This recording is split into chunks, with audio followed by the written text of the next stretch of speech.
ऋग्वेद को मंत्र द्वारा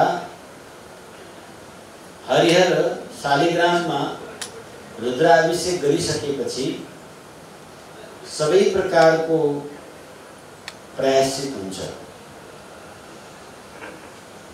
जाने नजाने जन्म जन्मान्तरमा गरेका अनेक दोषहरू जो छन् यी सबै परिमार्जित हुन्छ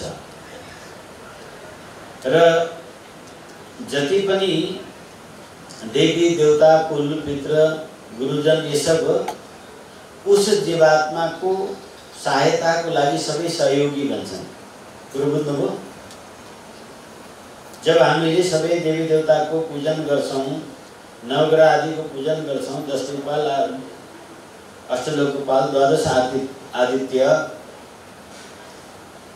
योगिनी 64 योगिनी षोडश मातृका इन सबको पूजन विधि पूर्वक वैदिक विधिले गरेर रुद्राभिषेक अनि हवन गरिसकेपछि यस पिण्डमा विराजमान सबै देवताहरू सन्तुष्ट हुन्छन्, प्रसन्न हुन्छन्, मन सात्विक हुन्छ।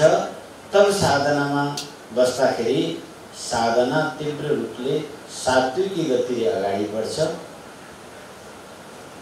तब हामी आफ्नो भक्तिमा परिपक्व हुन सक्छौं। त्यसकारणले धेरै समयपछि यो साधना प्याकेजको व्यवस्था गरिएको हो। एक त चतुर्मासको महापर्व, त्यसमाथि अझ श्रावण महिना, यस्तो समयमा तपाईले रुद्राभिषेक पूर्वक साधनामा बस्नुभयो भने यो अपार कृपा हुन्छ। र हामीले यहाँबाट गराइने जो कर्मकाण्ड छ यो अन्यत्र कहीँ पनि छैन। अत्यन्त विधिपूर्वक सम्पूर्ण ओरिजिनल सामान जुटाएर डुप्लिकेट पूजा हुँदैन यहाँ, किनकि उपासना हुनाले यहाँ पूजा गरिस गरे भन्ने हामी पार्दैनौँ। जुन विधि विधानले यहाँ पूजा हुन्छ त्यो कहीँ पनि हुँदैन। इस प्रकारले यहाँहरु सबले भाग लिनु होला। साथीभाइ इष्टमित्र सबलाई सरी गराउनुहोस्। आजको यजमान कति हुनुहुन्छ, कता हुनुहुन्छ? आइसक्नुभयो? अच्छा चलिए, तो हामी मूल विषयमा अगाडि बढ्छौं। गत दिन हामीले जो सत्संग सुन्यौं ध्यान एकाग्र दिएर सुन्नुहोस्। एक शब्द बुझिन्छ, किनकि सत्संगका शब्दहरू नेपालीमा हामीले प्रस्तुत गर्दा पनि उही नै हो, मात्र भाषाको अन्तिमको स्वरमा मात्रै फरक छ। हिन्दी र नेपालीमा हिन्दीबाट छाछी छुछे हटाइदेऊ, हाँ हूँ छाछी छुछे हटा दो तो नेपाली भइहाल्यो। और नेपाली में गाली गुगे हाही हुए लगा दो, हिंदी हो गया। बाकी शब्द तो हुई हो, संस्कृत का शब्द हुई हो, हामीले उच्चारण गर्ने शब्द हुनै हो।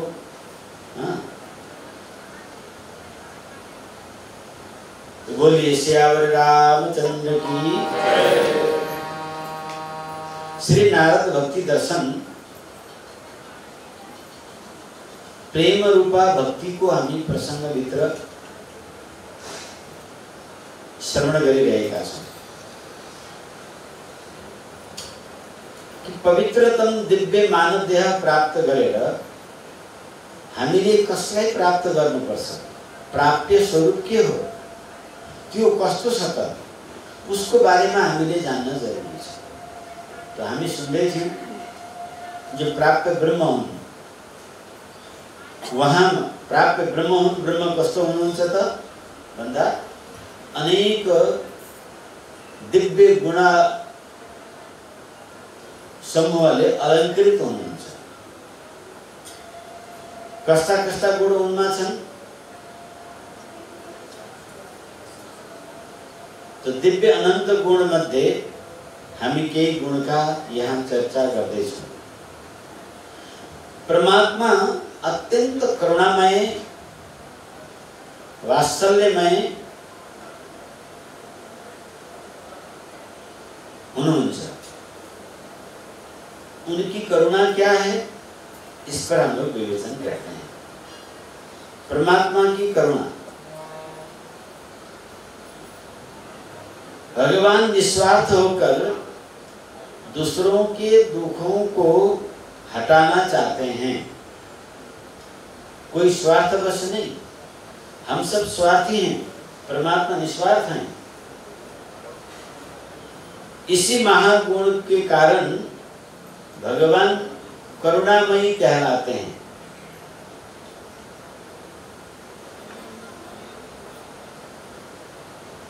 भगवान परम दयालु हैं। वो कैसे हैं? परम दयालु हैं। इसका उदाहरण क्या है? कई उदाहरण हैं, अनेकों अनेक। इसमें विशेष वेदांत की उदाहरण यह है कि प्रलय काल में यह जीवात्मा जड़ प्रकृति के साथ बीज रूप में पंख विहीन पंछी के भांति पड़ा रहता है। ये प्रसंग हमने पहले भी आपको कहा था। एक बार परमात्मा ने सृष्टि करने के बाद दोबारा उसको अपने में मिलाना चाहा, पर विपरीत प्रक्रिया से नहीं मिल पाया।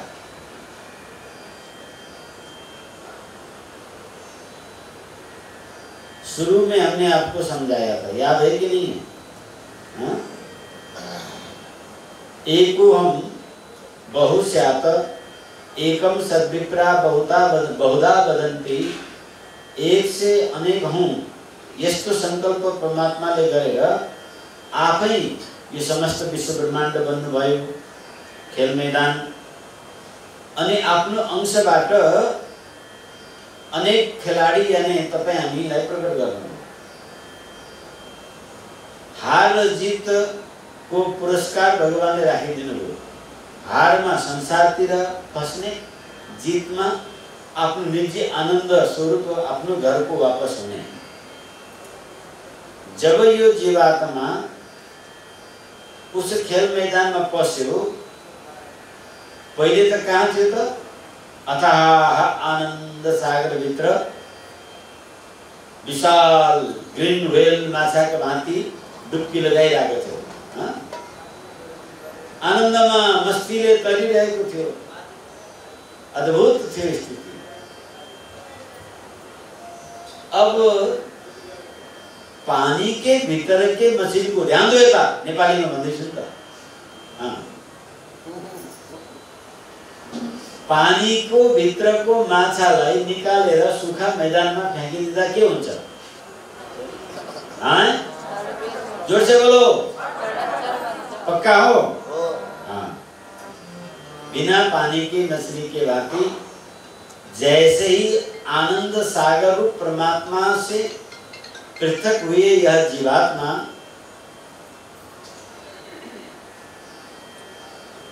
संसार के मैदान में उतर पड़ा, तो उस आनंद को पाने के लिए मछली के भांति फड़फड़ाने लगा।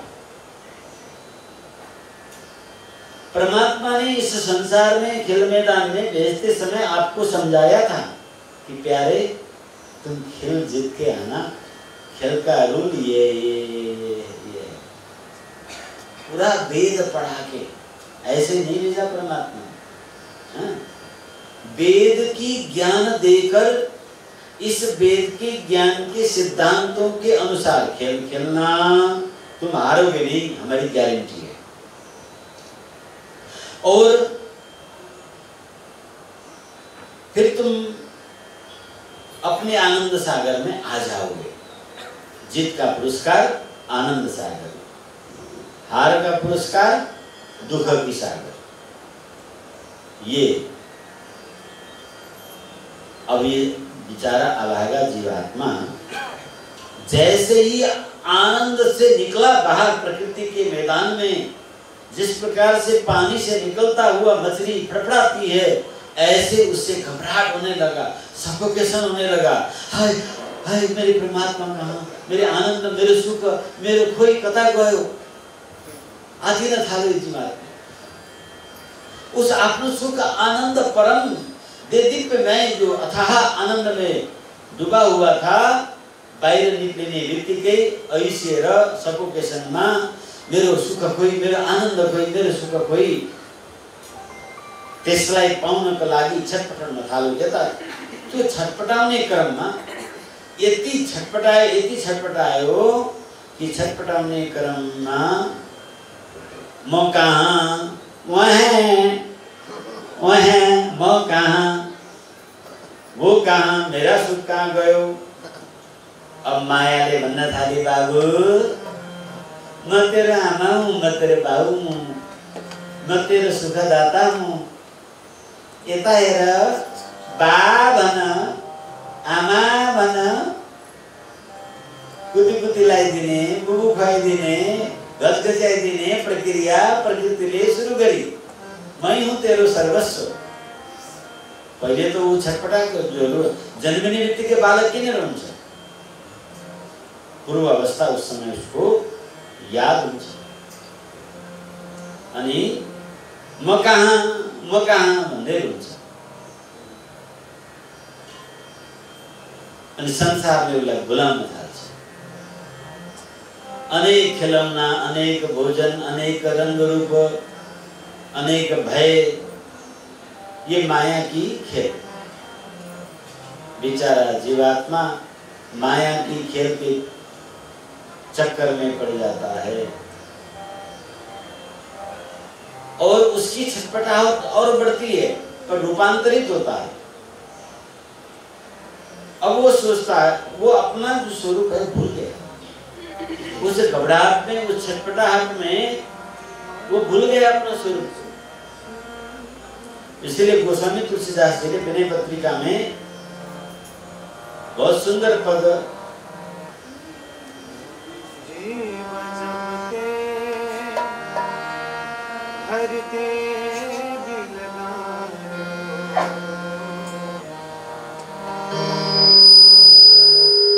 जीव जब ते हरते दिल गायो, तब ते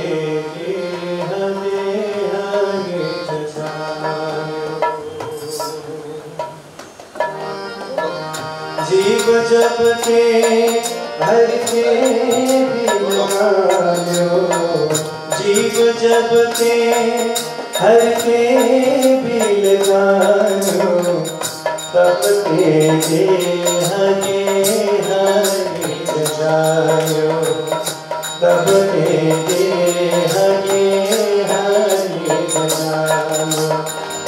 माया बस स्वरूप विसरायो, माया बस स्वरूप विसरायो, तेहि भ्रम ते दारुण दुख पायो, तेहि भ्रम ते दारुण दुख पायो।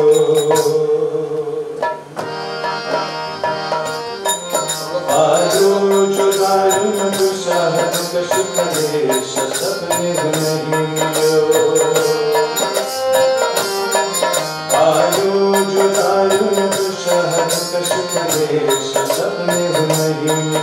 भवशूल सुख अनेक जेते पंथ तुम हटि हटि चलो,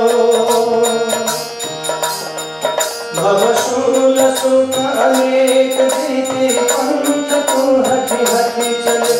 बहु जोनि जन्म जरा विपति हनुम हरि गायो, बहु जोनि जन्म जरा विपति हनुम हरि गायो। श्री राम बिनु विश्राम मूढ़, श्री राम बिनु विश्राम मूढ़, विचार लग पायो कहीं, विचार लग पायो कहीं।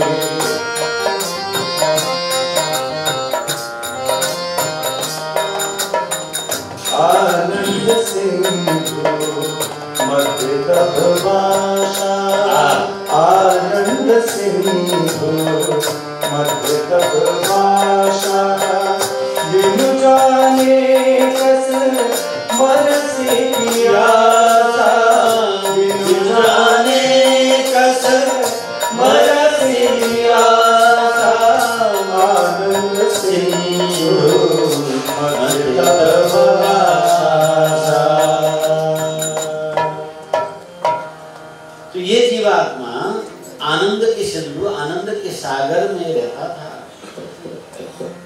रहता है क्या? आनंद के सिंधु, आनंद के सागर में रहता था, रहता है। फिर ये सब क्या है? रज्जो यथार्थ है ब्रह्म। जैसे अर्ध अंधकार में एक कक्ष में कोई रस्सी पड़ा हो और अचानक बाहर से तुम भीतर जाओ तो तुम्हें सर्प का भ्रम होगा और तुम डर के मारे कक्ष में प्रवेश नहीं करोगे। गुरु बुझी बुझे अर्ध अंधारो कोठामा यदि डोरी छ, झट्ट तपाईले ढोका खोल्नु भयो, फुत्त हेर्दा लमतन्न परेको तपाईलाई सर्पको आवाज भयो। अब्बुई मेरो कोठामा त सर्प पसेछ नि हौ भनेर त्यो मान्छे आतियो, कालियो। अब त्यो मरिगए भित्र पस्दैन जब तक त्यो सर्पको भ्रम जाँदैन, उस सर्पको पीडाबाट मुक्त हुँदैन। यद्यपि त्यो थियो के डोरी, के थियो अरे? सोधेको प्रश्न उत्तर चाहिँ दिने गरौँ के आलस्य लाग्छ। यद्यपि त्यो थियो डोरी, तर भ्रमले सर्प प्रतीत हुनको कारणले भय उत्पन्न भयो, डर उत्पन्न भयो, चिन्ता उत्पन्न भयो, दुःखको कारण बन्यो। आनन्दमा बाहिरबाट नाच्दै आउँदै थियो। एकछिन कल्पना गर्नुहोस्, तपाईँ बाहिरबाट पुरुक नाच्दै खुसी हुँदै कोठातिर पस्दै हुनुहुन्छ, फुत्त ढोका खोल्नुभयो अनि त्यो डोरी सर्प जस्तो भयो। अब एकैचोटि त्यो आनन्द के भयो त? दुःखमा बदलियो। अब त्यो दुःख कसरी दूर हुन्छ ल तपाईहरु आफै भन्नुस् त? त्यो दुःख कसरी दूर हुन्छ?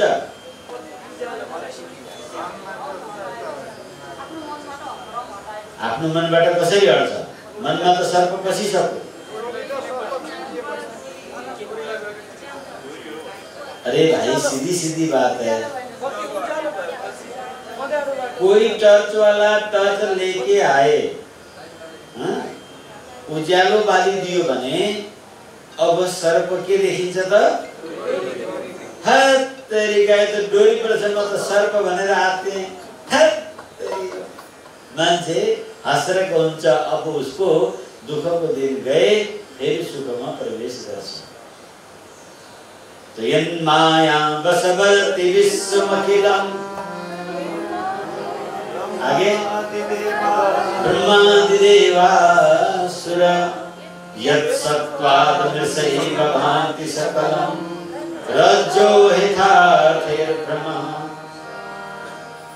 यथार्थमा ये जगत भय का स्वरूप तो नहीं था, भ्रम के कारण दुख का स्वरूप बन गया, अज्ञानता के कारण दुख का स्वरूप बन गया। क्यों बना? क्योंकि परमात्मा आनंद सिंधु मध्य तब वासा, आनंद मध्य तब वासा, आनंद सिंधु मध्य तब वासा, बिनु जाने कस मरसे पियासा। ओ बिनु जाने कस मरसे पियासा, बिनु जाने कस मरसे पियासा। यथार्थमा इस जगत को जीव तो सदा आनंद को सागर भित्र हो निवास कर, न जाननाले पृथक होने को भय के कारण आफू भित्रको सुख हेर्न नजान्नाले गर्दा दुःखको बोझ उठाउनु पर्यो। बिन जाने कस मरसी पियासा, नजान्नाले गर्दाखेरि हामी केमा छौं त? दुःखै दुःखमा छौं। यही कुरा सम्झाउनको लागि करुणामय भगवानमा जो अनंत दिव्य गुण हैं, उन गुणों में से एक गुण क्या है? करुणा। तो दूसरों को दुखों को ये सहन नहीं कर सकते, यानी अपने जीवात्मा के दुखों को दुख सहन नहीं कर सकते। भेजा था खेल मैदान में, वेद पढ़ाकर वेद की रीति से तुम खेल खेल के और जीत कर अपने स्वरूप में वापस आ जाओ, परंतु जैसे ही मछली पानी से निकल के फड़फड़ाती है, वो बिना फड़फड़ाए समुद्र किस तरफ है उस तरफ थोड़ा सा छलांग लगाए तो अपने वापस समुद्र में चली जाती। पर फड़फड़ाने के कारण से क्या हुआ, जैसे जंगल में एक कांटा होता है, वो कपड़े में चुभ जाने से जितना वो चलता है उतना भीतर की ओर घुसता है, कपड़े को छेद कर और चमड़े में घुस जाता है। नेपाली में पूरो भन्छन् नि, पूरो लुगाबाट धेरै धेरै चमडे भित्र पस्छ, जति बाहिर निकाल्छ भने त्यति भित्रको जान्छ।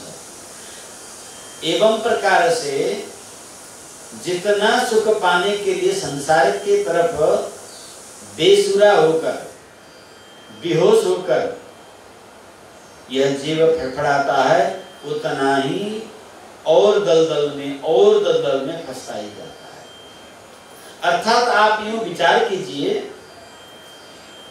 कि कोई व्यक्ति सिम खेत में चला गया दलदल में, और दलदल में कदम रखने के बाद वो दलदल से बाहर निकलने के लिए कदम को जितना हिलाएगा उतना ही वो कदम नीचे की ओर धंसता जाएगा। देखते ही देखते दलदल में व्यक्ति जितना छटपटाता है उतना ही वो नीचे दबता ही जाता है, उस दलदल में खत्म हो जाता है। अथवा कोई व्यक्ति तैरना न जानता हो, वो पानी में डूब जाए तो ऐसा घबराहट होता है उसको, उस घबराहट के मारे वो उल्टा हाथ पैर चला देता है, ऊपर आने के बजाय वो नीचे की ओर चला जाता है, सिर नीचे टांग ऊपर हो जाता है डूबने वाला। थोड़ी देर वो घबराहट न हो, पानी न पिए और हाथ पैर एकदम से छोड़ दे तो डूबेगा नहीं, वो ऊपर की ओर आ जाएगा, आराम से बाहर निकल सकता है। परंतु उसकी घबराहट के कारण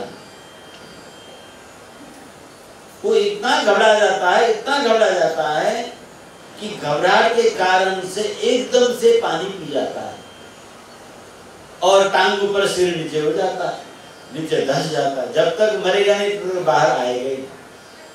अब मरने के बाद बाहर आने का कारण क्या है? क्योंकि मरने के बाद हाथ पैर चलाना छोड़ देता है, क्योंकि उल्टा हाथ पैर चलाया ना पानी में डूबते समय। उस घबराहट में उसकी होश बिगड़ गया।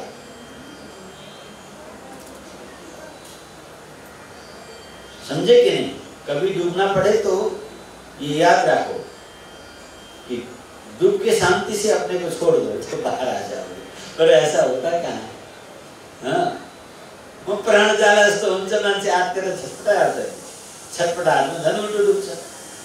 ऐसा ही हुआ इस संसार में। इस परमात्मा के इस खेल लीला के चक्कर में ये जीवात्मा उस आनंद से पृथक होते ही अपनी गड़बड़ाहट और उसकी चंचलता के कारण और दलदल में फंसता गया। भगवान ने देखा, अरे अरे अरे अरे, ये मेरे प्रिय आत्माएं तो सभी फंस गई दलदल में। तो उन्होंने उस दलदल को तोड़ा। क्या? भगवान ने इस दलदल को मिटाया, खत्म किया। इसका मतलब होता है प्रलय करना। सुनो, ध्यान दे पूरा बुझ्नु। भगवानले उस सब दलदल को हटाइदिनु भयो, प्रलय गरिदिनु भयो, सबै बाङ्गु भत्काइदिनु भयो र सबै आफूमा लीन गर्नुभयो। परन्तु भयो कि तेल पेलेर निकालेको तोरीको तेल बोतलमा राखेर पानी मिलाउँदा तेल र पानी अलग अलग छुटेर बस्छन्, त्यस्तै सबै प्रलय गरिसकेपछि पनि त्यो जीवात्मा त बिना हात खुट्टाको पंछी जस्तो, बिना पंखको पंछी जस्तो दल्लो पारेर भटक भटक भटक गरिरहेको रहेछ। यसो आफूमा हेर्नुभयो भगवानले, अब ती सब जीवात्मा मेरै स्वरूप भए होलान् भनेर हेर्ने हुँदाखेरि त उनको दशा त कस्तो रहेछ? बिना पंखको पंछी को भांति मूर्छित होके पड़ा हुआ है। अब विचार किया भगवान ने, इनको कैसे मुक्त करूं? तो सुनो गधे की सिद्धांत। हाँ? एक होता है वैशाख नंदन, आप जानते हो वैशाख नंदन? वैशाख नंदन था, गधा का नाम हो वैशाख नंदन। गधा वैशाखमा चाहिँ हृष्टपुष्ट बलियो हुन्छ, साउन भदौमा आएपछि दुब्लाउँछ। त्यसको कहानी कथा छुट्टै छ भन्नुला। तो गधा पाल्ने तरिका, यहाँ खच्चर पाल्ने गधा पाल्नेहरू हुनुहुन्छ कोही? हात उठाउनुहोस् त। कोही पनि हुनुहुन्न? कहिले पाल्नु भयो नि कसैले? तो गधा तो यो सिटमा खुब पाल्नु पर्ने, पोखराबाट सामान उठाएर माथि माथि हिमालयतिर जाने गर्थ्यो।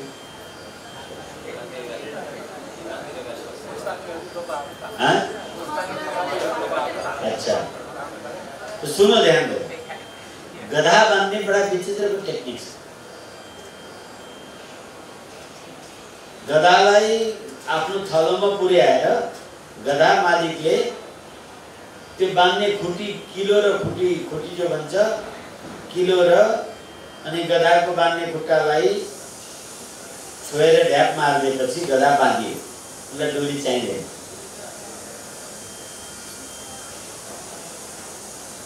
अब त्यो गधालाई फुकाउँछु भनेर कोही व्यक्ति आयो, गधा त फुकेकै छैन, डोरीमा बाँधेको छैन, अनि हट भनेर त्यहाँबाट हटाउनु खोज्यो भने त्यो हट्दैन।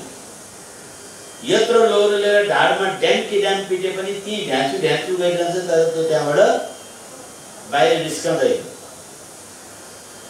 जब तक उसलाई जुन रीतिबाट बाँधिएको छ त्यही रीतिबाट खोल्नुपर्छ। फेरि जसरी पहिले खोल्ने गरेको थियो उसको मालिकले, उसले आएर उस खुट्टी किला र बाँधेको ठाउँलाई उसले छोएर पिठमा ढ्यापमा ढट्ट गर्छ, त्यहाँबाट फुर्क उफ्रेर बाहिर निस्किन्छ। जुन रीतिले ऊ बाँधियो त्यही रीतिले मात्रै खोलिन्छ। भगवानले विचार गर्नुभयो, अहो ये जीवात्मा जिस रीति से बंधन में पड़ा है, अब उसी रीति से वही खेल मैदान में इनको फिर उतार कर, फिर खेल खिलाकर और उस खेल से जीत हासिल करके ही मुक्त होंगे। ऐसा जब भगवान ने विचार करके पुनः सृष्टि किया, क्यों किया? करुणावश। ये भगवान का करुणा है। और भगवान ने इस प्रकार से पुनः सृष्टि करके उस जीवात्मा को वेद शास्त्र प्रदान किया। वेद पुराण आदि शास्त्र प्रदान करना ये भगवान का परम दयालुपन है। हे जीवात्मा, तुम्हारा स्वरूप यह है, तुम आनंदमय हो, तुम ज्ञानमय हो, तुम विज्ञानमय हो, तुम कालातीत हो, तुम अजन्मा हो, तुम प्रकृति का किसी भी कारण से छिन्न भिन्न नहीं हो सकते हो। न शस्त्र से तुम्हें काटा जा सकता है, नैनम छिन्दन्ति शस्त्राणि, न तुम शस्त्र से काटे जा सकते हो, नहीं तुम्हें पावक अग्नि के द्वारा जलाया जा सकते हो, नहीं तुम्हें हवा उड़ा सकता है, नहीं तुम्हें पानी गला सकता है। तुम अमर हो, आनंद स्वरूप हो, ज्ञानमय हो, सुख राशि हो। ये सब सिखाने के लिए परमात्मा ने परंपरा की व्यवस्था की। ये क्यों किया? ये दयावश होकर। और ये बात जब समझ में नहीं आए तो भगवान ने एक और उपाय किया। अच्छा, तू सब धर्म कर्म छोड़ दे। हाँ, पहले तो भगवान ने क्या किया? हमारी दिनचर्या भोजनचर्या को बदल डाला। जिस प्रकार के भोजनचर्या दिनचर्या करने से यह जीवात्मा सात्विक पवित्र होकर निज स्वरूप में स्थित होते हुए परमात्मा को जान सके और परमात्मा की तरफ मुंह कर ले। परमात्मा और जीवात्मा दोनों साथ ही रहते हैं, पर जीवात्मा परमात्मा के पीठ करके बैठा हुआ है। क्या? पीठ करके। परमात्मा और जीवात्मा दुबई समय सदैव रहन तर जीवात्मा ले परमात्मा लाई ढाड़ ठगाए बसे बसे। परमात्मा ने बार बार प्रबोधित गर्नुहुन्छ, अरे सुन मेरो कुरा, यस्तो नगर, उसको नगर, यस्तो नखा, त्यस्तो नखा, त्यहाँ नजा, यो नहेर, यो नसुन। यसरी हामीलाई विवेकको रूपमा बारम्बार भित्रबाट जगाइरहनुहुन्छ। किनकि सर्वप्रथम गुरु परमात्मा नै हुन्। आदि गुरु पनि परमात्मा नै हुन्, परम गुरु पनि परमात्मा नै हुन्।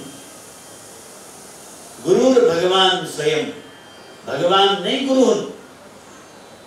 ये भगवान रूपी गुरु दुई प्रकारले काम गर्नुहुन्छ। एक तपाईको अन्तःकरणमा बसेर हित अहित, उचित अनुचित, राम्रो नराम्रो यसको ज्ञान जो दिनुहुन्छ, यसलाई विवेक भनिन्छ। त्यो स्वयं परमात्मा हो। क्या? स्वयं परमात्मा। निरन्तर तपाईलाई भित्रबाट भनिरहनुहुन्छ। र हामी यस्तो कोही संसारमा मान्छे छैनौं जो राम्रो नराम्रो बुझ्न नसक्ने। तर नराम्रो हो भन्ने जानी पनि हामी नराम्रो गर्छौं। यो हाम्रो दुष्टता हो, यो हाम्रो धृष्टता हो, यो हाम्रो दुष्टता हो, यो हाम्रो मूर्खता हो, यो हाम्रो नीचता हो। नभए यो गर्नु हुँदैन, यो खानु हुँदैन भन्ने कुरा सबैलाई ज्ञान छ। त्यो कसैले भनिरहनु पर्दैन। तो भी व्यक्ति जो नहीं करना है उसको करता है। यह ज्ञान होते हुए ये करना है, ये नहीं करना है, ये सबको ज्ञान होते हुए भी वह व्यक्ति वो सब करता है। जब भीतर की आवाज परमात्मा की ये जीवात्मा ने नहीं सुना, तब भगवान ने राज्य व्यवस्था का साम्राज्य, भो राज्य, वैराज्य, पारमेष्टि राज्य, 8 प्रकार के राज्य की व्यवस्था किया और उसमें विधान बनाया। समाज की व्यवस्थापन की विधान बनाया, विधान में कानून बनाया और दंडनीय अपराध की गिनती में गलती करने वालों को सजाए की व्यवस्था किया। भीतर से जब नहीं सुना तो बाहर से इस प्रकार से दंड नीति, राजनीति, धर्म नीति, साम, दाम, दंड और भेद, इनका व्यवस्था किया। ये साम, दाम, दंड, भेद चारों नीति किस लिए है? उस बहिर्मुख मन को अनुशासित करके अंतर्मुखी करने के लिए, अंतर विवेक की आवाज सुने, व्यक्ति उदंड न हो, विकृत कर्म न करे, इसके लिए परमात्मा ने इन साम, दाम, दंड, भेद 4 नीति की व्यवस्था किया। नीति शास्त्र की प्रशस्त की। कर्म कांड, उपासना कांड, ज्ञान कांड का व्यवस्था किया। ये सब दयावश भगवान की अमित अपरिमित दया करुणावश ये सब करते हैं भगवान। उस जीव को इस संसारिक दलदल से बचाने के लिए भगवान ये सब उपाय करते हैं। बात समझ में आ रहा है कि नहीं? हाँ। जब साम दाम दंड भेद आदि इन कानूनों नीतियों से भी यह जीव नियंत्रित नहीं होता है, तब भगवान ने कृपा मार्ग की व्यवस्था किया। निवृत्ति मार्ग, प्रवृत्ति मार्ग, ये दो मार्ग हैं। भगवान तक पहुंचने के लिए दो मार्ग। प्रवृत्ति मार्ग वह है जिस पर वेद विहित सभी कर्मों को करते हुए अपने को अपग्रेड करना है, जागृत करना है, जगाना है, विकसित होना है। जब स्वयं को कर्म के द्वारा शुद्ध बुद्ध चिद घन आनंद को प्राप्त करने की एक विधान व्यवस्था की, वो कर्मकांड। इसमें क्या क्या है? ब्रह्म मुहूर्त में उठना। ब्रह्म मुहूर्त क्यों कहा गया? प्रातः काल की समय सात्विक समय होता है। प्रकृति में सुबह 3:45 बजे से लेकर 7 बजे तक का जो समय होता है, ये अत्यंत पवित्र समय होता है। प्रकृति में सतोगुण की उदय हुई होती है। तो सतोगुणा में उस समय में मन सात्विक हो जाता है। जब कोई व्यक्ति ब्रह्म मुहूर्त में न सोकर जाग जाता है तो उस समय उसकी आयु की वृद्धि होती है, उसकी तमोगुण की रजोगुण की नाश हो जाता है। उसके मन में सतगुण की उदय होने से उस व्यक्ति में पवित्र भाव का उदय होता है। ये पवित्र भाव ही ब्रह्म है। ब्रह्म विचार का उत्पन्न हो जाता है। मैं सुख स्वरूप हूँ, मैं ज्ञान स्वरूप हूँ, मैं आनंद स्वरूप हूँ, ये मैं क्षमाशील हूँ, मैं धैर्यवान हूँ, मैं सुशील हूँ। इस प्रकार का जो पवित्रतम भाव, दया, त्याग, धैर्य, ये सब उत्पन्न हो जाता है। शील स्वभाव कारुणिक अवस्था उत्पन्न हो जाती है ब्रह्म मुहूर्त में जाने से। स्मरण शक्ति दृढ़ हो जाता है। वर्तमान स्थिति को तो वो याद रखता ही है। वो पूर्व स्मृति जो है, जब परमात्मा में था तब की अपनी निजी आनंदमय स्मृति को स्मरण करता है। अर्थात प्रातः काल के समय में जगने से, प्राणायाम करने से, स्नान करने से, जलपान करने से उदर शोधन हो जाता है। तो विधि क्या बताया वैदिक विधान ने कि हे मनुष्य, प्रातः काल ब्रह्म मुहूर्त में उठो, जागो और जल को निहारो। नार रूपी जल को नारायण को भावना करके पेट भर के पी लो। जल पीने से क्या होगा? शरीर में जल की मात्रा की पूर्ति होगी और शरीर का विष सब बाहर मल मूत्र से निकल जाएगा। कॉन्स्टिपेशन नहीं रहेगा, क्योंकि शरीर स्वस्थ रहेगा। स्वस्थ शरीर से ही स्वस्थ चिंतन होगा। तो सबसे पहले ये शरीर जो है उसमें भी उदर, ये व्याधि का मंदिर है। हाँ, शरीरम व्याधि से मंदिरम कहते हैं लोग, हम कहते हैं उदरम व्याधि से मंदिर। पेट साफ रहना चाहिए और योग प्राणायाम करना, ध्यान करना। ऐसा करने से आयु आरोग्य बढ़ जाता है।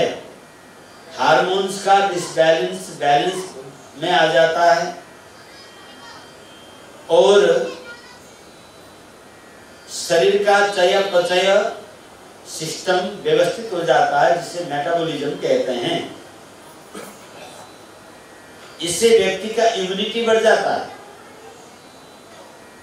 मेटाबॉलिज्म फिट परफेक्ट हो जाता है, इम्यूनिटी बढ़ जाता है और शांत स्थिर चित्त वाला हो जाता है। शांत स्थिर चित्त वाला व्यक्ति का मन बुद्धि स्थिर हो जाता है और भीतर की आवाज जो तुम्हारे अंदर से परमात्मा विवेक रूप से जो आवाज देता है, उस प्रकार के विवेक उसमें प्रकट होने लगता है।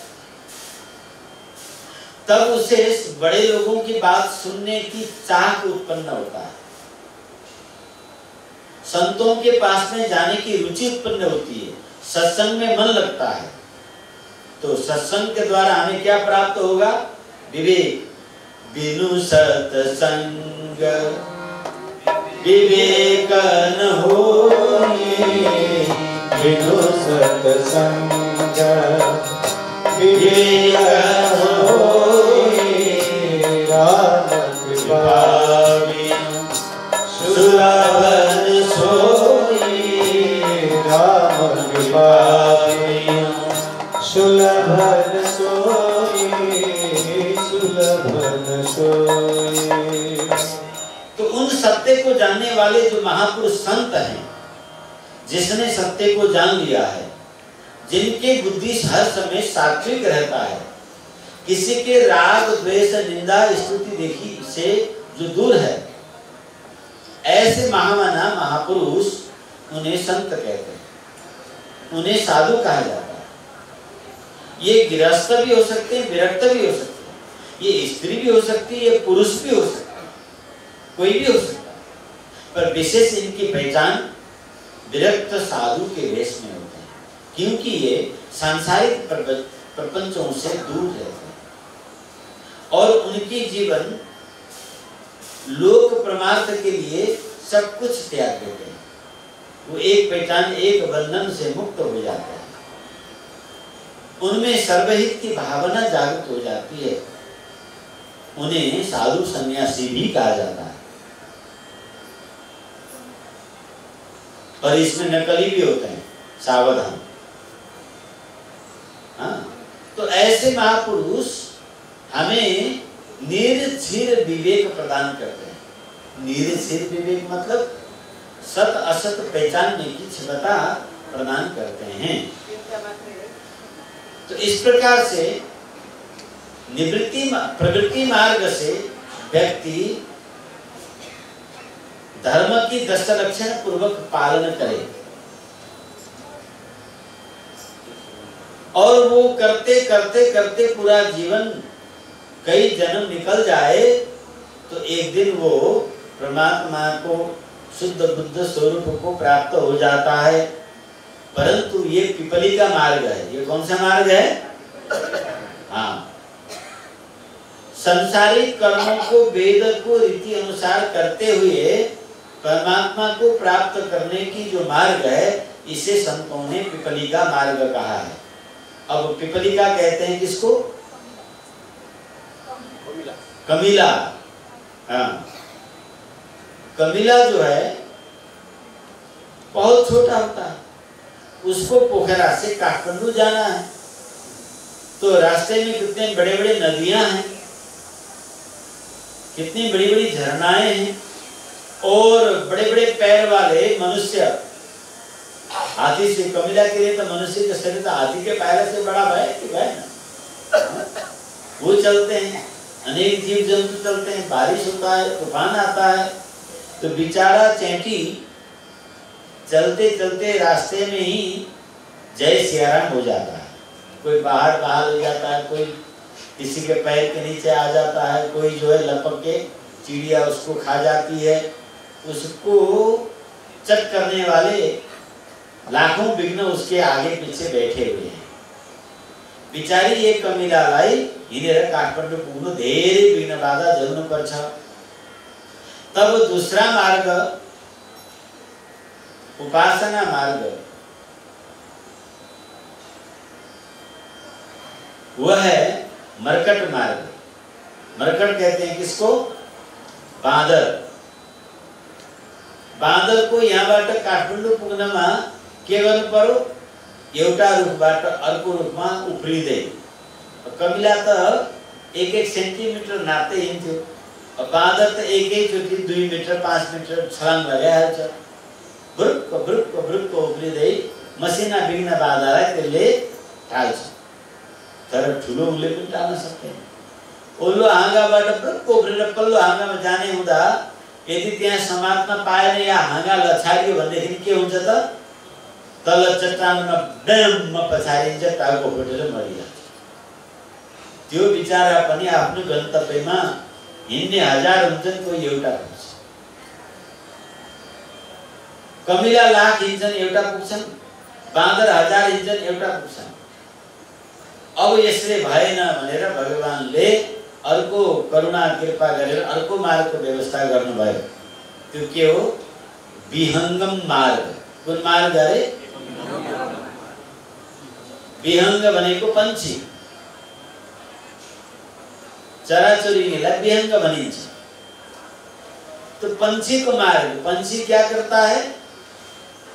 बैठे हुए जगह से जैसे ही उछाल मारा, उड़कर सभी पहाड़, पर्वत, नदी, नाला, जीव जंतु को पार करके उस निश्चित फल में जाके चोंच मार देता। एक चील को पोखरा से उड़कर काठमांडू पहुंचने में सिर्फ 3 घंटा लगता है। आदमी की बनाई हुई चील गाड़ी को तो 18-20 मिनट लगता है, हवाई जहाज को, पर चील यहाँ से 3 घंटा में काठमांडू पहुंचता है। अब आप पूछोगे महाराज जी आपने कब चील की गति नापी? तो मुझे पता है चील की गति।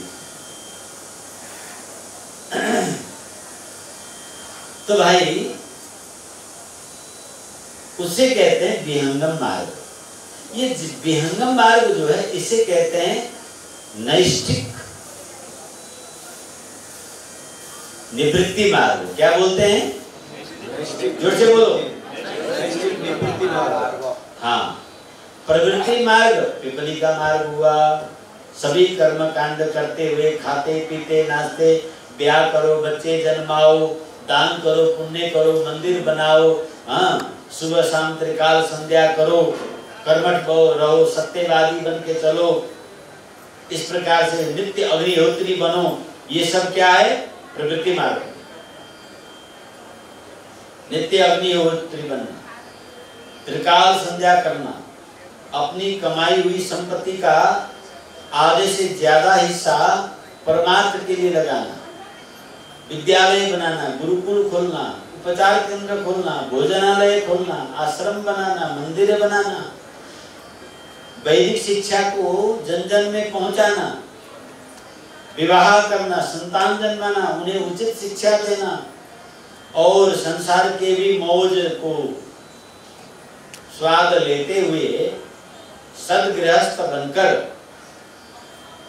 भगवत मार्ग की ओर चलना, ये प्रवृत्ति मार्ग है। उसमें फंस जाता है। एक बार ये पुरुष गुनियों के चक्कर में आ जाए, गए, जीवन बर्बाद हो गया। और महिलाएं एक बार पुरुष के चक्कर में आ गई, हो गई उसकी बंटा डाल। जितने बाधक पुरुष के लिए महिला है ना, उससे ज्यादा महिलाओं के लिए पुरुष है, जो एक दूसरे के चक्कर में फंस गए, पंच ज्ञान इंद्र के, पंच विषय के, पंच वासना के चुंगल में फंस गया और उसकी सरगृहस्थी फंस गई जयराम जी की। कहां से कहां चली गई? यही सरावत अति कठिनाई, यही सरावत अति कठिनाई, राम कृपा बिनु आई न जाई, राम कृपा बिनु आई न जाए। भगवत मार्ग में प्रवृत्ति रखकर चलना बड़ा कठिन है, क्योंकि विषय हमें इस प्रकार से खींच लेती है कि बिना भगवान की कृपा हम इस अध्यात्म की पवित्रतम मार्ग में नहीं चल सकते। अनेक प्रकार के नाना क्रिया जंजाला, इसमें बाधा क्या है? बड़े बड़े प्रवतन, बड़े बड़े नदी, चिपलो बाटो, हिंसक जानवर, जुगा, ये सब बाटो न छन्। कोही यो बाटो हिँड्यो भने कोही चिप्ल्याएर लडाइदिन्छ, कोही जुगाले चुसिदिन्छ, कोही बाघले खाइदिन्छ, कसैलाई बाढीले बगाइदिन्छ। ये सब के हो? नाना क्रिया जंजाल। यति गरेर कोही यहाँ सत्संगमा आइपुगिहाल्यो भने पनि त्यही जोगी त रहेछ नि, अस्ति पत्रिकामा कति नराम्रो खबर निक्लिएको थियो, त्यस्तोको पनि सुन्ने हो र सत्संग। अब चलाई गई षड्यंत्र भ्रम के चक्कर में उसकी बुद्धि भ्रम हो जाता है। उस सरोवर में उसे किनारे में व्याघुता दिखाई देता है। व्याघुता देखिन्छ, मेढक कहते हैं हिंदी में। व्याघुता देखिन्छ, शंख देखिन्छ, सर्प देखिन्छ, झ्याउ लागेको लेउ लागेको देखिन्छ। अनि चिज यस्तो पानीमा कसले नुहाउने, अर्थात् यसको कथा पनि सत्संग पनि कसले सुन्ने, मनमा ही रहन्छ। आउन कठिन आइहाल्यो भने पनि अब उसको अभिमान को कारण अनि जब यहाँबाट फर्केर जान्छ सत्संगमा, उताबाट आउनुले सोच्छ हजुर कहाँ नदीपुर गएर आउनु भएको? गएको त थिए, अलिकति समाज समझदार रहेछ भने नाकमा पुगाएर गएको त थिए भनेर चाहिँ ताई मुड़ी हिलाकर उसे भ्रमित कर देता है। सामने वाला व्यक्ति को बोलना नहीं पड़ता, उसने नाक मुख खुम्चाएपछि के हुन्छ त त्यो बाटले गर्छ कि त्यो मुख खोलेर निन्दा गरिदिन्छ। इसलिए यही शरावत अति कठिनाई और राम कृपा बिनु आई न जाई। अनि कठिन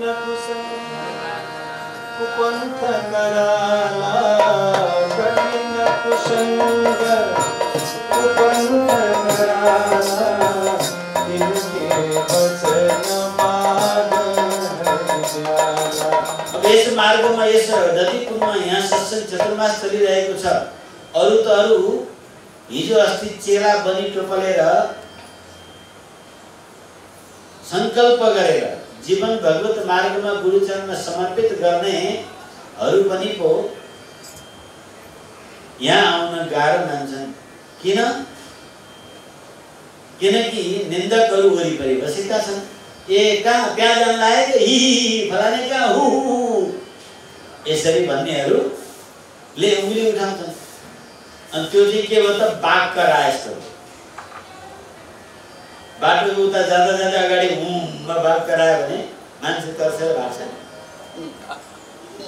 आगे गृह कार्य नाना जंजाला, गृह कार्य नाना जंजाला, ये अति दुर्गम शैलशाला, ये अति दुर्गम शैलशाला। अब चितवनको मान्छेलाई यहाँ नदीपुरमा सत्संग सुन्न आउनु पर्यो भने बिचमा कतिवटा पहाड चढेर आउनु। त्यस्तै बागलुङको मान्छेलाई आउनु पर्यो भने पनि बिचमा पहाड चढेर आउनु। ती बागलुङमा छैन पहाड।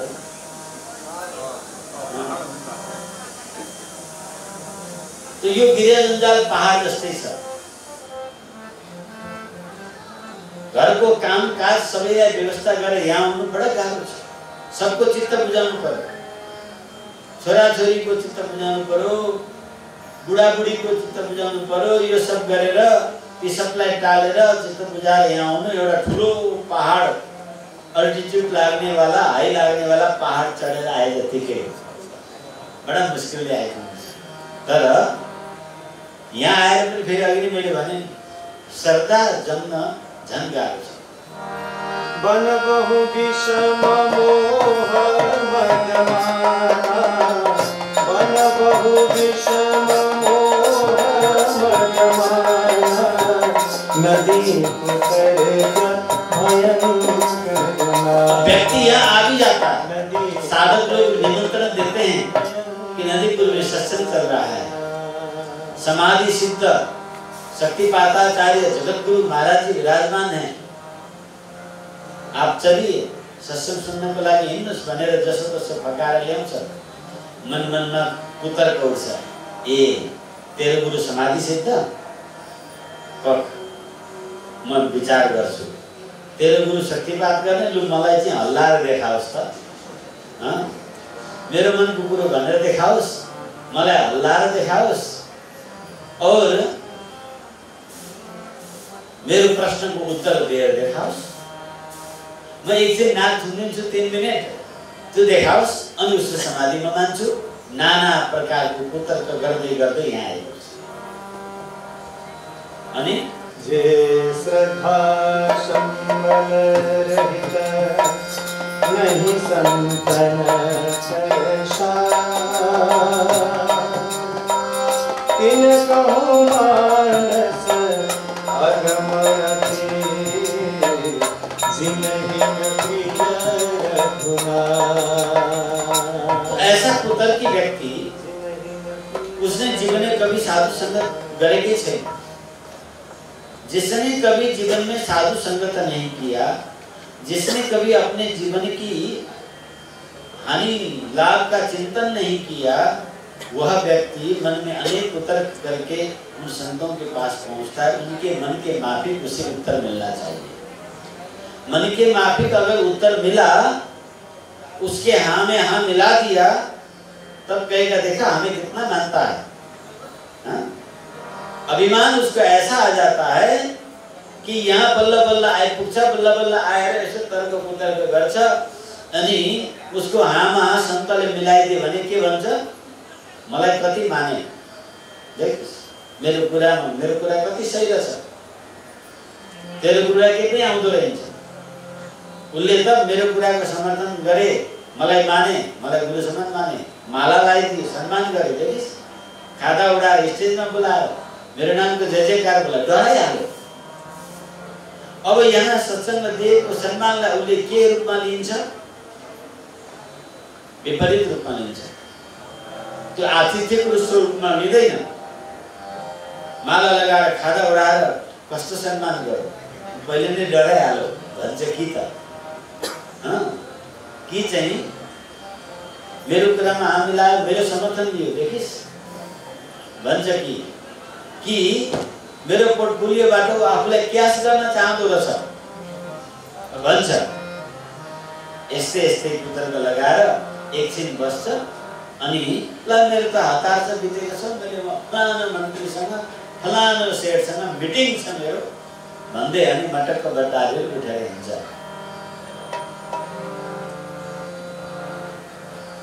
इस प्रकारले यो निवृत्ति मार्गको पन्थ अति कठिन छ। जब यसबाट जीवात्मा आफ्नो उद्धार गर्न सकेन, तब परमात्माले कृपा मार्गको व्यवस्था गर्नुभयो, जो करुणा मार्ग हो, जो वात्सल्य मार्ग हो। करुणा मार्गमा माधुर्यता छ। भगवान परम दयालु हुनुहुन्छ। उहाँले हामी जस्तै प्रत्यक्ष व्यवहार गरेर बोलेर सिकाउने आचार्य परम्पराको व्यवस्था गर्नु। सीतानाथ समारम्भा रामानन्दार्य मध्यमा अस्मदाचार्य पर्यन्तां वन्दे गुरु परम्परा। तो हाथ पकड़कर हमारी दोषों को नजरअंदाज करते हुए उंगली पकड़कर चलना सिखाने वाला उस दयालु करुणामय गुरु परंपरा की व्यवस्था की। अपनी साधना बल से, अपनी तपोबल से उसे शक्तिपात करके उसके भीतर सुसुप्त हुई शक्ति को जगाकर भीतर से शक्ति और बाहर से संस्कार। करुणालय परमात्मा ने क्या किया, श्री गुरु रूप में आकर बाहर से उससे पवित्रतम संस्कार और भीतर से भक्ति को जागरण का मार्ग, इसे कहते हैं विहंगम मार्ग। क्या बोलते हैं? विहंगम मार्ग। तो इस विहंगम मार्ग से उस जीव को अपने पिठियों पर बिठाकर घिसाड़कर उसकी हर बात को मानते हुए, हाँ बेटा तुम्हारा गृहस्थ अच्छा हो जाएगा, हाँ बेटा तेरी पढ़ाई अच्छी होगी, हाँ तुम्हें अच्छे पति मिलेंगे, तुम्हें अच्छे पत्नी मिलेंगे, तुम्हारा वीसा लग जाएगा, ये हो जाएगा, ठीक है ऐसा हो जाएगा, हम कर देंगे। ये सब कराते कराते उसे धीरे धीरे उसका दोस्त बन के, उसका मित्र बन के, उसका हर प्रश्न को उत्तर देकर श्री गुरुदेव भगवान उस जीव को अपने पास खींच के धीरे से नाम जब, बेटा 15 मिनट बैठ जाओ ना, तो तो तुम्हारी मेमोरी बढ़ जाएगी। बेटा तुम 15 मिनट राम नाम कर लो तो तुम्हारा सब काम बन जाएगा। हाँ, तुम्हें ऐसा हो रहा है तो ठीक है, सोमवार को शिव जी के मंदिर में जल चढ़ा दो, तुम्हें अच्छा हो जाएगा। इस बहाने से धीरे धीरे भगवान का गुरुदेव भगवान जोड़ना शुरू करते हैं। परीक्षा आ रहा है तो तुम अपना पेन ले आओ, मैं फूंक के दे देता हूँ, तुम अच्छे मार्क में पास हो जाओगे। पर शर्त एक है, क्या है गुरु जी? हनुमान चालीसा करना पड़ेगा। अब ससुरा कभी हनुमान चालीसा नहीं किया हो और हनुमान चालीसा करना शुरू कर दे तो हनुमान जी के पास एक नई चीज समझ में आ जाएगा उसमें। तो ऐसे धीरे धीरे धीरे छोटे छोटे चीज इधर से पकड़ाओ। चतुर्मास आरंभ हुआ है, श्रावण के महीना, रुद्राभिषेक करोगे तो कृपा हो जाएगा। हाँ? लक्ष्य गुरु जी का क्या है? भगवान के चरण में प्रेम जोड़ना है। ग्रह शांति करोगे, नवग्रह अनुकूल हो जाएंगे, पितृ प्रसन्न हो जाएंगे और तुम्हारे मन में सत्वगुण भरेंगे और तुम सक्षम हो जाओगे, तुम्हारी सब बिगड़ी काम बन जाएगा। इस प्रकार से उन्हें भाव बनाते हुए साधना में लाकर शक्तिपात करके कुंडलिनी जगाकर उससे सक्षम बनाना, ये सारी उपाय निवृत्ति मार्ग का है कि उसे संसार से अनासक्त बनाते हुए ठाकुर जी के चरण में आकर्षित करना। ये गुरु भगवान की चातुर्य, भगवान का ये गुण, माधुर्य भगवान का ये गुण। हाँ? गांभीर्य, भगवान बड़ा गंभीर है, वो कैसा कृपा करते हैं इसकी कोई सीमा नहीं है। कब किस भक्त को किस प्रकार से अपनी कृपा बरसाते हैं ये किसी को पता लगने नहीं देते हैं। किसको प्रियतम बनाते हैं, किसको मालिक बनाते हैं, किसी को पुत्र बनाते हैं, किसी को दास दासी बनाते हैं, किसी को आप खुद वात्सल्य संतान बन जाते हैं, किसी के वो प्रियतम बन जाते हैं, किसी के मित्र बन जाते हैं, किसी के स्वामी बन जाते हैं, किसी के लिए धन बन जाते हैं, ऐश्वर्य बन जाते हैं। उसको जो चाहिए भगवान को बनकर उसे अपनी कृपा बरसाते हैं। ये भगवान का गांभीर्यता है। भक्त पर कृपा करने के लिए इतना गंभीर है, उनसे बढ़कर कोई गंभीर नहीं है। इसी प्रकार भगवान का औदार्य, भगवान इतने उदार हैं, इतने उदार हैं, इतने उदार हैं कि सामने वाला व्यक्ति जैसा चाहता है भगवान के साथ वो ऐसा ही व्यवहार कर सकता है। इस पर वो नए नाश्ते नहीं करते भगवान। हाँ, मैं भगवान हूँ, मुझे सोने का मुकुट लगाओ, सिंहासन के ऊपर रखो, हर समय सैल्यूट ठोकते रहो, दंडोत करते रहो, प्रणाम करते रहो, स्तुति गाते रहो तो मैं तुम्हें कृपा करूंगा, वरना तुम्हारा सब खा जाऊंगा। मेरी पूजा नहीं करोगे तो तुम्हें नष्ट कर दूंगा। ऐसा भगवान नहीं कहते। हाँ? भगवान कहते हैं भाई रे, तुम्हें कैसा अच्छा लगता है, तुम अपनी भावना के अनुसार मुझसे प्यार कर सकते हैं। तुम डरो मत मेरे ऐश्वर्य से। और गुस्से के मारे कोई उनको अपमानजनक नाम भी ले लेता है तो उसको परम धाम देने में बड़े संकोचित के साथ परम धाम देते हैं। जब राक्षस राज रावण का भाई विभीषण भगवान के शरण में आया और अभी लंका जीता ही नहीं, भगवान ने स्वर्णमयी लंका को विभीषण को उपहार में दे दिया। और उस समय लंका कितना बड़ा था? आज के श्रीलंका से लेकर अभी वर्तमान के ऑस्ट्रेलिया तक जितनी क्षेत्र है ये सब श्रीलंका है।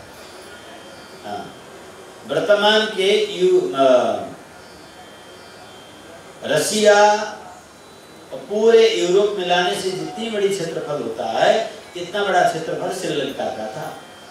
रावण का साम्राज्य इतना बड़ा था। ये तो बाद में विभिन्न प्रकार के ज्वार भाटा, प्रलय, भूकंप आया और छोटे छोटे देश बन गए, टापुएं बन गए, तो टुकड़ा टुकड़ा हो गया।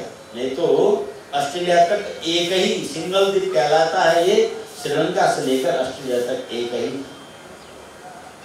इतनी बड़ी साम्राज्य और स्वर्ण में समृद्धि से, जहां पुष्पक विमान था। ये सब समृद्ध देश भक्तराज विभीषण को देते समय मैं अपने भक्तराज को ऐसा तुच्छ चीज दे रहा हूं। मन खिन्न बनाते हुए जैसे सुदामा भगवान को कनिका दे रहे थे, ऐसे भगवान भक्त को ऐश्वर्य देते समय, संपदा देते समय मैं मेरे भक्त को क्या दे रहा हूँ? कुछ भी नहीं दे रहा हूँ। बड़े से बड़े चीज दे रहे हैं तो भी मन में, और उपकार क्या मानते हैं? इसने मेरा नाम ले लिया, ये मेरे शरण में आया, इसने मुझे पुकारा। बस पुकारने मात्र से, नाम लेने मात्र से वो बड़े से बड़े चीज भी बड़े संकुचित होके देते हैं। उदारा सर्व एवैते, भगवान परम उदार हैं, देने में किसी प्रकार के कंजूसाई नहीं करते हैं। ये भगवान का औदार्य, धैर्य, अपने भक्त को दोष निवारण की प्रतीक्षा वो लंबे काल से करते आ रहे हैं। वो अपनी प्रतिज्ञा नहीं भूलते हैं। उन्होंने प्रतिज्ञा किया है, सर्वधर्मान परित्यज्य मामेकम शरणं व्रज। तुम अपनी मन की सभी चतुरता को छोड़कर तू केवल मेरे शरण में आ, मैं तुम्हें सब प्रकार से माफ किए देता हूं। प्रतीक्षा में भगवान दोनों बाह फैला के बैठे हैं और अपनी वचन पूरा करने के लिए भगवान कुछ भी करने को तैयार है। भगवान कहते हैं, अप्याहं जीवितं जय्याम त्वं वासिते सलक्ष्मणाम न तु प्रतिज्ञां संसृत्य ब्राह्मणेभ्यो विशेषतः। भगवान उद्घोष करते हुए हाथ उठाकर करते कहते हैं, मुझे अपनी भक्त की दी हुई वचन पूरा करने के लिए यदि मेरे प्राण प्रिय सीता को त्यागना पड़े भी मैं तत्क्षण त्याग दूंगा, प्रिय भाई लक्ष्मण को त्यागना पड़े तो भी त्याग दूंगा। क्या? मैं अपने भक्त की दी हुई वचन को पूरा करने के लिए अप्याहं जीवितं जय्याम त्वं वासिते सलक्ष्मणम्। सबको मेरे प्रिय से प्रिय प्राण प्रिय जिस जानकी जी के बिना श्री राम जी का कोई अस्तित्व नहीं रह सकते, उनको भी त्यागने को तैयार ये भगवान का बड़ा विचित्र धैर्यता है। ऐसे पराक्रम, वो इतने पराक्रम हैं कि एक तरफा सभी शत्रु सैन्य को ध्वस्त कर देते हैं। सत्य काम भगवान अपने आश्रितों के लिए अनंत नित्य भोग्य पदार्थ को देते ही रहते हैं। ये भगवान का सत्य काम की सत्य संकल्प, भगवान उनका संकल्प कभी व्यर्थ नहीं जाता। सकृदेव प्रपन्नाय तवा स्मृति चयातते अभयं सर्वभूतेभ्यो ददामि तद्व्रतं मम। एक बार भी गुरुमुख होकर तू आ जा, मैं तुम्हें निर्भय न करूं तो फिर मुझे कहना। वो सत्य संकल्प है, उसको सदा वो पूरा करते हैं। कृतित्व तो दूसरों को उपकार करने में भगवान इतनी व्यस्त रहते हैं, यही दूसरे को उपकार में हर प्रकृति में हर स्वरूप बनकर हर प्रकार से लगे रहना भगवान का एक कृतित्व गुण है।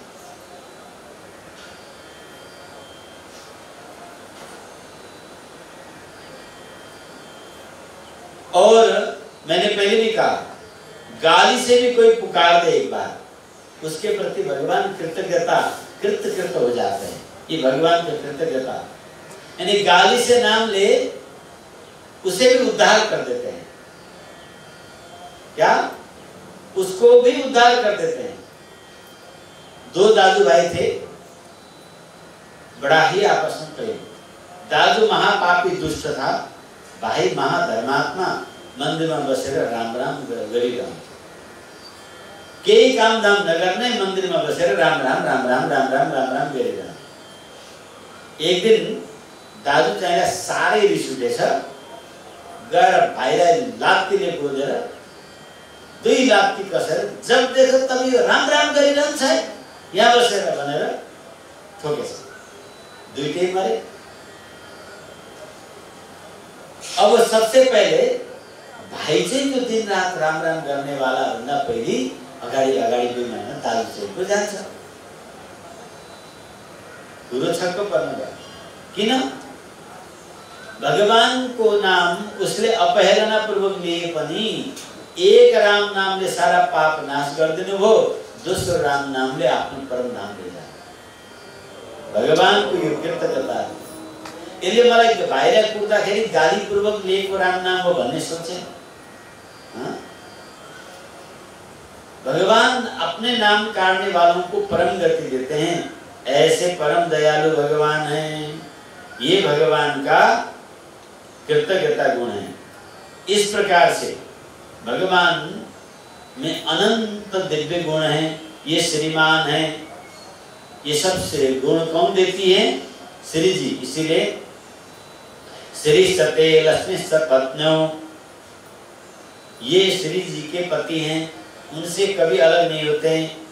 श्री जी नेपाल की पुत्री हैं, तो नेपाली को तो किशोरी जी जल्दी में प्रेम करेगी।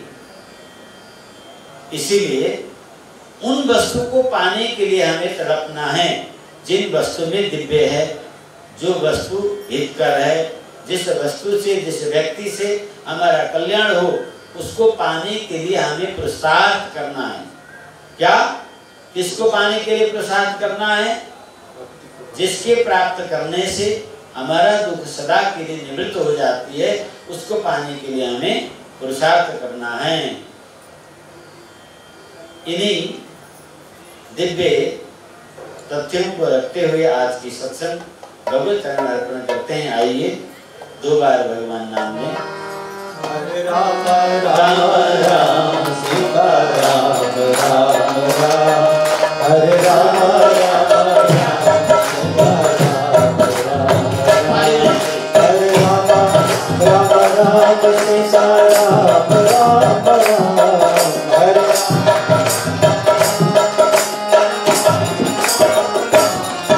हरे राम राम राम सीता राम राम राम। हरे राम राम राम सीता राम राम राम, राम राम राम सीता राम राम राम, हरे राम राम राम सीता राम राम राम, राम राम राम सीता राम राम राम, हरे राम राम राम सीता राम राम राम, राम राम राम सीता राम राम राम, हरे राम राम राम सीता राम राम राम, हरे राम राम राम सीता राम राम राम, हरे राम राम राम सीता राम राम राम,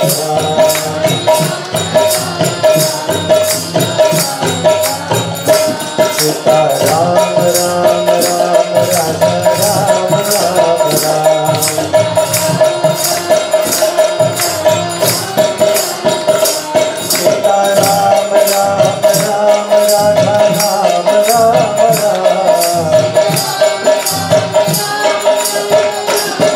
सीता राम सीता राम सीता राम सीता राम,